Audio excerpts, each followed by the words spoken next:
I'm Theo. And I'm Juliette. And this is Apologies Accepted. We offer an entertaining look at some of the big issues in history by examining public apologies of the famous and infamous. We're looking at politicians, serial killers, actors, and you. Send us a public apology you would like to make, and we'll read it on the air and give you a chance to redeem yourself or just get some guilt off your shoulders. We're here for you. Once a week, maybe more if you're really, really sorry.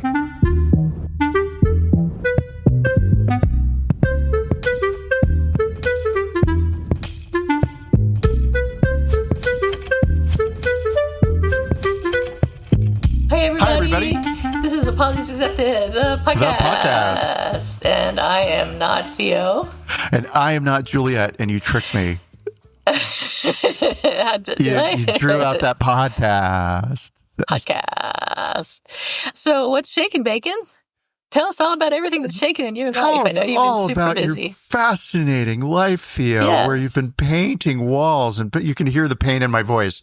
And my friend Vanessa's here, as I've been bragging, right? Yay. Last podcast. And it's super yay, because she is preserving my sanity. Yay. Talking me off the ledge. That's right. Good. Vanessa, there's a nail hole in the wall. What do we do?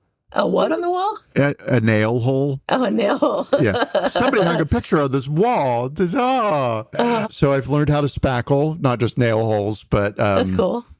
Wall, right? I usually use toothpaste. You can use toothpaste for a little nail hole. Yeah. But we had a couple of patches in the wall that were some drywall was missing. I'm just not even going to talk about the house. Let's get it. So I'm down to the last 2 weeks. And if it's not done in the next 14 days, F it.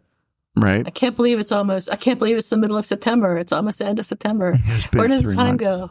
I don't know. It is unbelievable. Halloween, as we were talking pre-show, it is Halloween's upon us. It's still September, but retail moves fast, and Christmas cometh.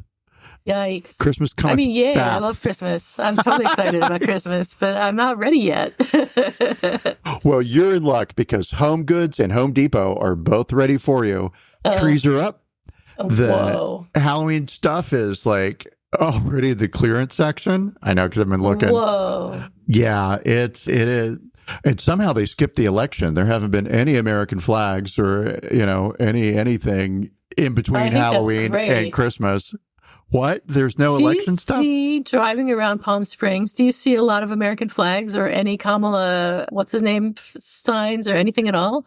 So the only signs you see are Kamala Harris. Good. Promotion signs. That's not what they're called, but you know what I'm saying. Political signs. And I saw one Trump sticker today. Oh, wow. When we were driving, we went out to the Long Beach Flea Market. Again, not a commercial, but Long Beach Flea Market is the center of the known universe and is the most amazing event to ever happen in all of human history. Yes. And so I dragged Vanessa. I was like, you have to come and you have to love it. And she liked it. She loved it. It's fine. Right? Did she buy anything? Yeah, actually, an incense burner holder. Cool. Thing to hold incense. Yeah. So anyway, so one Trump sticker on the way out, and that was that. And I think I've shared this on the podcast, but certainly I've told you privately, like, I'm heading back to Austin. Hi, everybody that wants to break into a house and steal stuff. I will be leaving on September 29th and headed back, and I go through Trump country, and I can't wait to see what it looks like because I suspect there will be no signage. Oh, we did talk about it last podcast because I said, what you put in your yard isn't as important as what you do in the ballot booth. And you were like, put on the ballot. And I was like, oh, that's so clever. Yeah. Oh, speaking of last podcast, I have an even writer. So I said that the Washington Post was a conservative newspaper. I didn't hear you say that. I was wrong. That was wrong. That was not correct, everybody. The Washington Times you were thinking of. Now even writer. Yes. It's a regular newspaper, and they're all liberal anyway, so That's right. And so, that's been that. My bacon is I've been dragging Vanessa around LA, like forcing her to love everything as much as I do. And she's game. She likes it. It's fine. But she in love with it? No. And the house, and we're and I can't wait until I get to a point where I can actually talk about it being the house, without turning it into a Shirley Jackson novel. Right?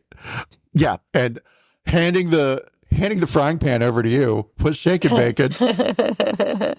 Not much. I went to see with my husband, and we went to Grace Cathedral on Friday night to see William Basinski, who is an ambient composer, I guess you could say.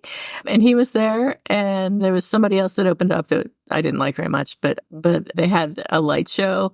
I don't want to call it a light show because that makes it sound like something it wasn't, but there were lights. There were really cool lights in the cathedral for the music, and really enjoyed it. It was great. Had a good time. It was nice to get out of the house, as it usually is, because I don't get out of the house that much. And speaking of getting out of the house, what? The face you see is shock. Shocked that I don't get out of the house. I'm sorry. You came to visit me. You were in Southern California. Then you were in New Mexico. You headed to New York. I travel sometimes. And admittedly, though, during the pandemic, you and Brent were very diligent about staying in. Yes.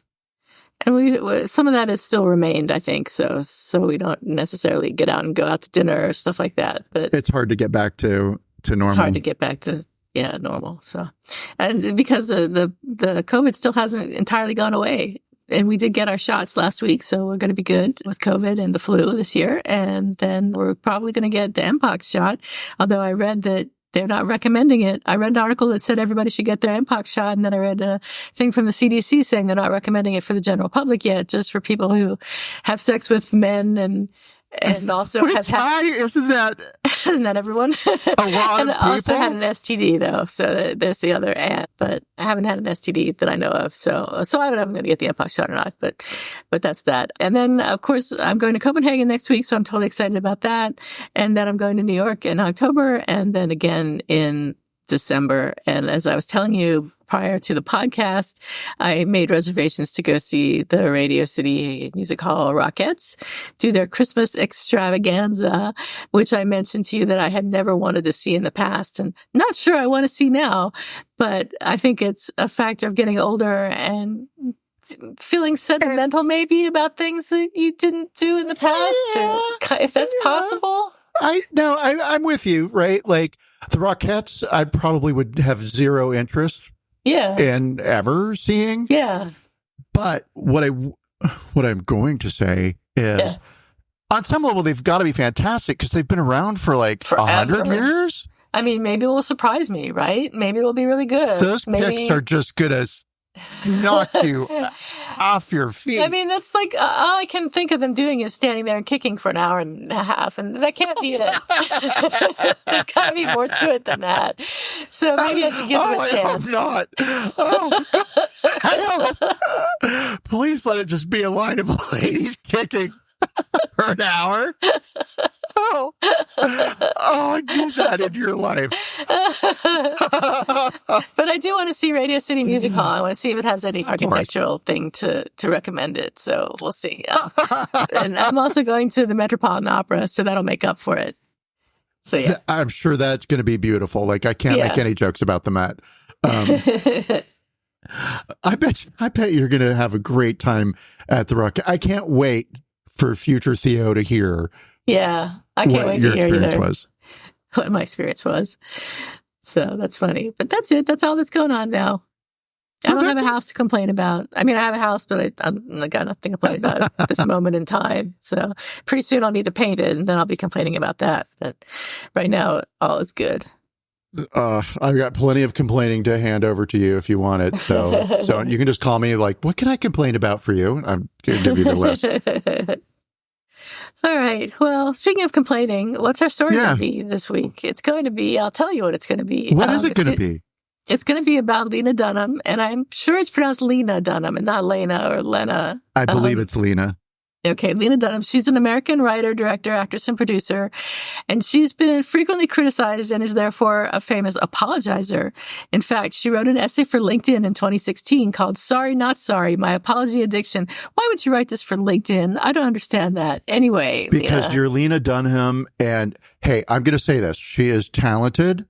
I've seen one of her movies. I may have seen two. I did watch her TV series Girls, not the whole series. Yeah, like a season or two. I was into it. It was good. And then like everything, eventually I was just like, oh, was I ever watching that? Right. And yeah, she doesn't stop. Like she probably would write an article for, I don't know, Good Housekeeping. Yeah, probably. So her LinkedIn article, my apology, addiction. She said, the fact is, a lot of the time when I say sorry, it's because I'm mad, really mad.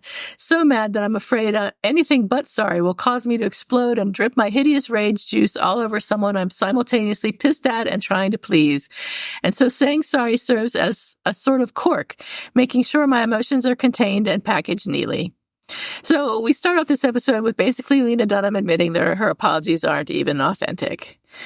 I feel for Lena Dunham in a way. In one of her earliest films, she brushed her teeth in a bikini at a public fountain, and everyone on YouTube called her fat and criticized her body. And basically that criticism has not let up since.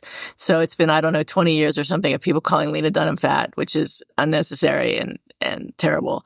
So I feel for her there. But most of the apologies she's made have been warranted.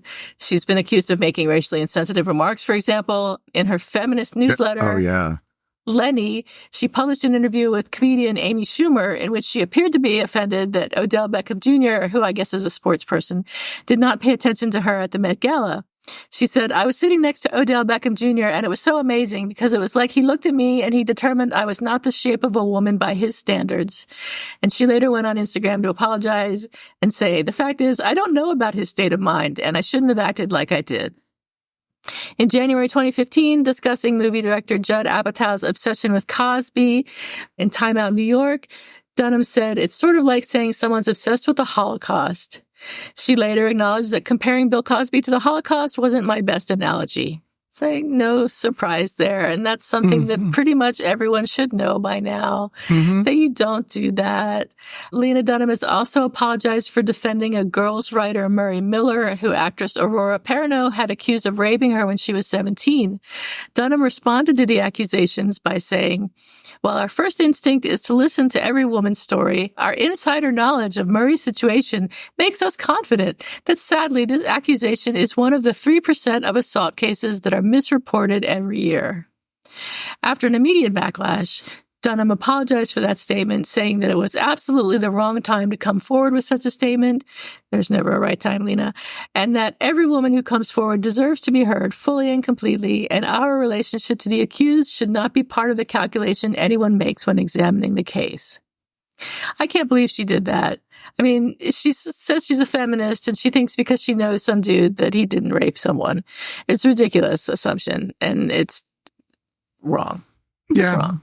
Yeah, that's I like Lena Dunham on some level. Yeah. I have a lot of respect for her work. But there are times when it's like, dude, just keep your mouth shut. Yeah, she needs to keep her mouth shut most of the time. If she's not writing a story or something, she needs to not talk. She's been really bad. And then finally, and most pertinent to our podcast today, Lena Dunham said on her podcast, Women of the Hour, discussing her internalized stigma around abortion, even though she says she's a feminist, now I can say that I still haven't had an abortion, but I wish I had. She later apologized on Instagram. Yeah. And again, go ahead. Pre-show I said, we're talking about abortion and I really just like, nobody needs to hear from a guy on that right now. And now here I am talking, right? Yeah. But it's like, I get the liberal sensibility that if you've hurt somebody's feelings, the immediate response is, I'm sorry, right?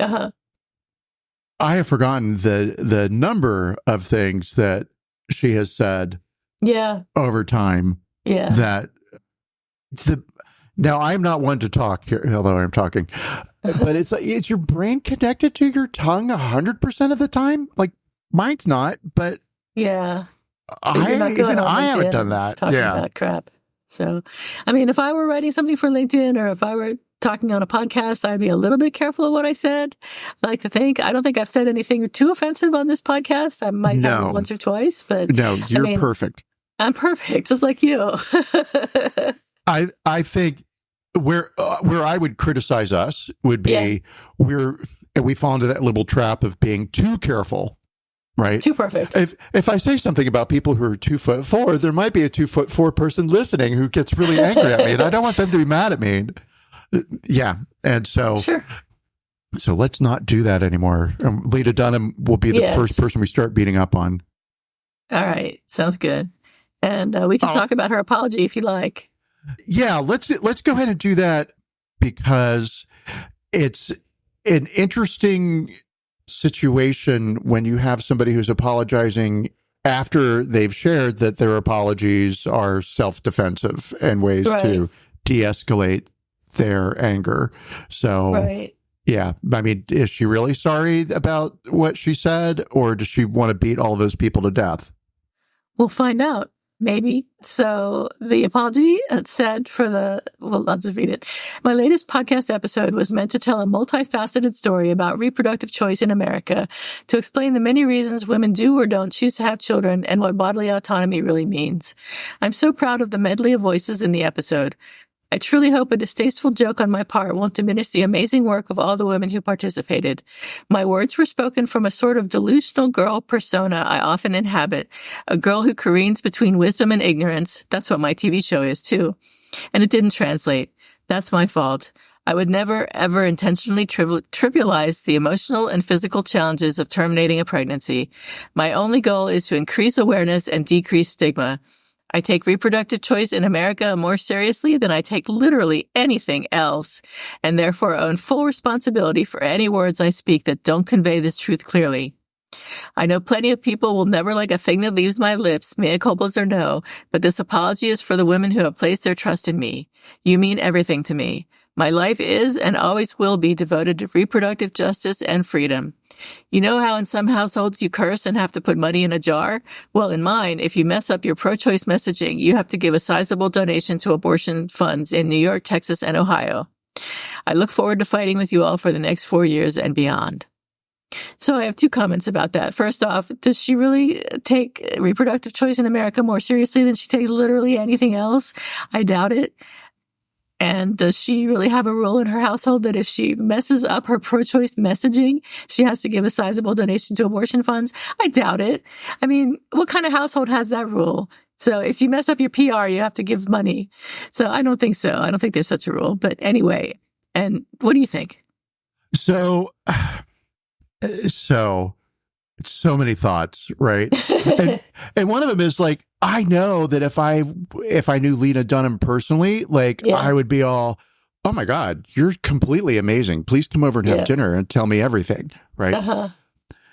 But then I wonder if a couple of glasses of wine later, I'd be like, oh my God, what a train wreck you are. I don't know, right? And so I hear what she's doing, which is, hey, I fucked up. I made people feel bad.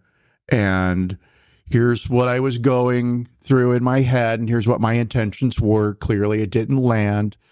And so I'm going to put some money where my mouth is and donate to some charities for abortion support. Right. Right. And then I'm all over the place, because part of me says she really didn't need to apologize for that. Mm-hmm. What she said, because you were making an offhand comment that was not intended to inflict pain upon people, and but oh my God, see, right? This is where it lets me fall down. But then it's Lena Dunham, and I don't mean to beat her up, but dude, every year you say something that you're doing this, you know? So maybe shock us all and either don't say something or don't apologize for it later. Right. Especially after you've admitted that your apologies don't really mean anything. Yeah. And gosh. However, well written, but she's a writer. So, okay. And there is that thing in there that I look for in an apology, which is restitution. What are you going to do about the thing that you did? Okay, I'm going to throw some money. So regardless of like, is there really a rule? No, of course there's not really a rule, right? Right. Is it the most important thing in the world to you? No, I'm going to put breathing before abortion. I mean, color me crazy on that one. People in your life may be more important, something like that. Maybe, yeah. Some people may be less important. Yeah. But whatever. Yeah. And so I. Well, we can look at the criteria for this one. Was there an expression of regret? No. Surprisingly, there was no expression of regret. Was there an acknowledgement, an explanation of what went wrong? Sort of, along with the acknowledgement of responsibility. She said, no, it wasn't me. It was my persona. It wasn't really me. I didn't say that. I was acting, kind of, is what she said, which is like bullshit. Was there a declaration of repentance? No. Was there an offer of repair? Yes. One of the few apologies we've seen in which there is an offer of repair. She did say she was going to make a donation to abortion funds. And was there a request for forgiveness? No. So I would give the apology, I think I would give the apology a 2, and I think I would not accept it. All right, cool. So I will lead with, I will not accept the apology because I do think that it just didn't need to be made, right? Yeah. Or maybe later you come back on your podcast and you just say, hey, I said this thing and people got upset about it. And what I was trying to do was this. Hope we can all move forward. Right. And then I give it a 3, but it's because the restitution, right? Okay. I do think that when people, even when you throw money at something, and I know it's easy to throw money at stuff, that helps, right? Yeah. Should she volunteer at an abortion clinic? Probably not, because you're going to say the wrong thing to somebody, right? Yeah. So better not interact maybe with humans. Not that. Yeah. I mean, I'm like in a bumper car that is going downhill, and the guardrails are Lena Dunham on both sides. I like you. I hate you. I like you. I hate you. Yeah. I've never seen any of her TV shows or anything, so I don't have the positive side to think about. So maybe if I really liked her shows, I'd feel differently. But what I've seen of them doesn't interest me, and I just don't have that, like I said, I don't have that positive side of her to reflect on. I mean, I'll say Tiny Furniture was really good, right? But I watched that after like season 1 of Girls. And I did enjoy season 1 and season 2 of Girls. And so it's, I think, just that case of some people create art because they're troubled on some level, and she may fall into that camp. And Lena, this is from me to you. Every word in your head does not need to be shared. Yeah. You can keep some of those words in your head. Good enough. So how about Who's Sorry Now or An Apology Accepted? Do you have one of those? I do. I've got a great one. And apology expected from, and will not, and it might happen actually, from Donald Trump. Oh my gosh. Not to the public. Okay. That will never happen. But to Laura Loomer. Oh my God. And have you been following any of this? Yeah. So for our non-politically interested audience and or our international audience, it's just like, oh my God, Americans are so fucked up. Hi, we hear you. Laura Loomer is a political commentator. Yeah. And she has been slowly inching her way into Donald Trump's inner circle over the last couple of years. Yeah. She's got a podcast. She does videos. Apparently, she was working with a congressperson, Marjorie Taylor Greene, writing one-liners that Marjorie Taylor Greene could use publicly. And so she's been slowly inching her way into Donald Trump's camp, and then apparently his pants. So, apparently, I'm going to say this.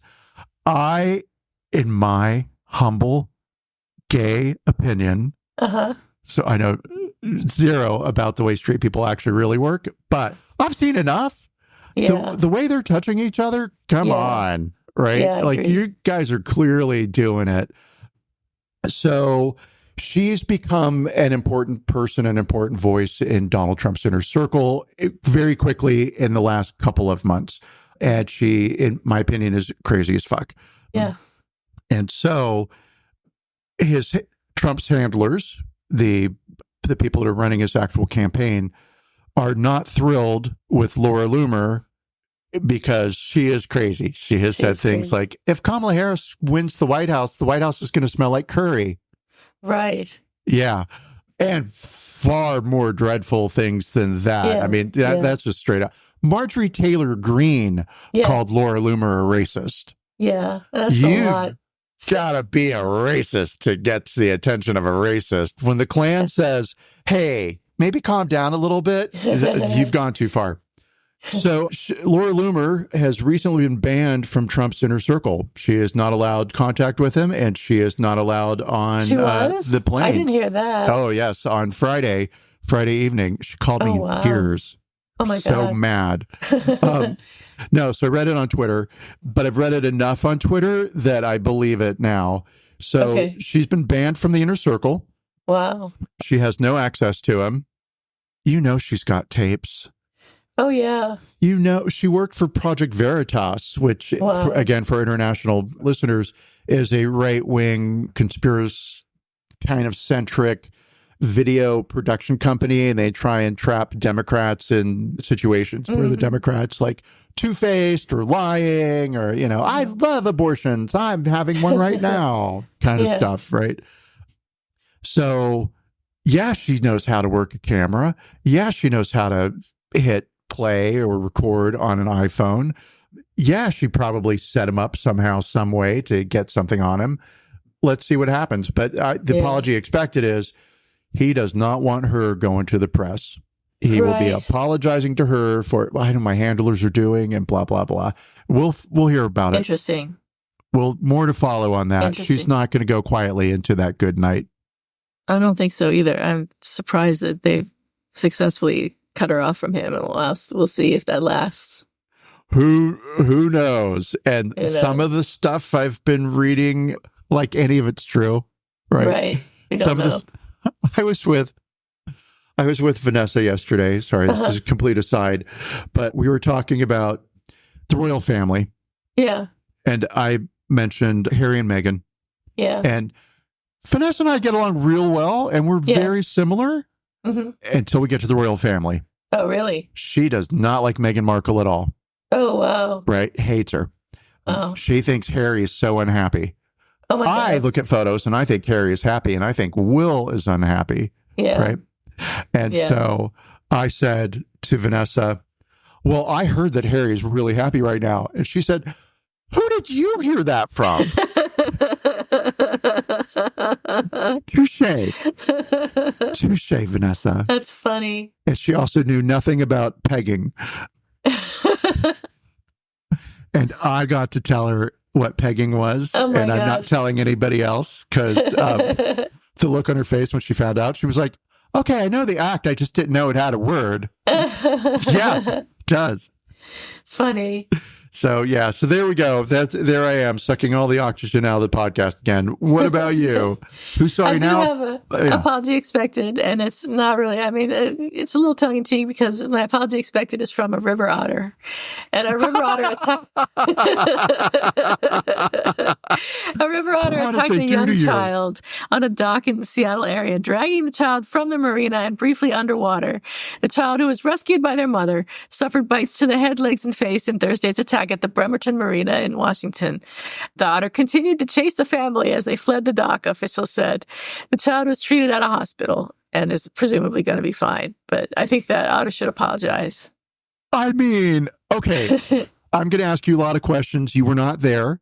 I was not there. Don't know. Don't know. Did you see a video? No, they had a picture of an otter eating a fish, but I'm sure it was a different otter. I thought you were going to say, okay. There was no video. Eating the child. Was the kid covered in bacon? No, I don't. I think they said something about if a kid comes near an otter's, I don't know what the equivalent of an otter nest is, but if someone comes near an otter's nest, it'll attack.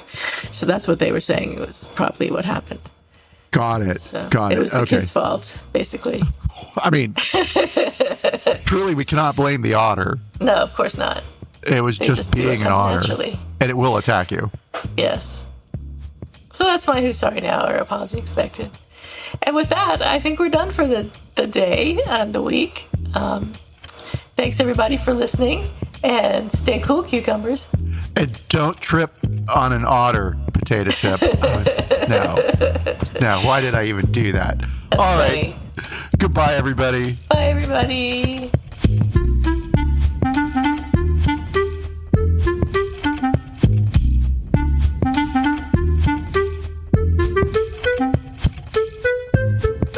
Thank you for listening to Apologies Accepted, the podcast. You can find links to the articles and the sources in the show notes. To submit an apology or find out more, visit us at apologiesaccepted.net, where you can also find our merchandise. We're on Twitter at Apologies Accepted. And on Instagram at apologies.accepted. You can support our important work at Patreon.com/Apologies Accepted. And fuck Facebook. Bye.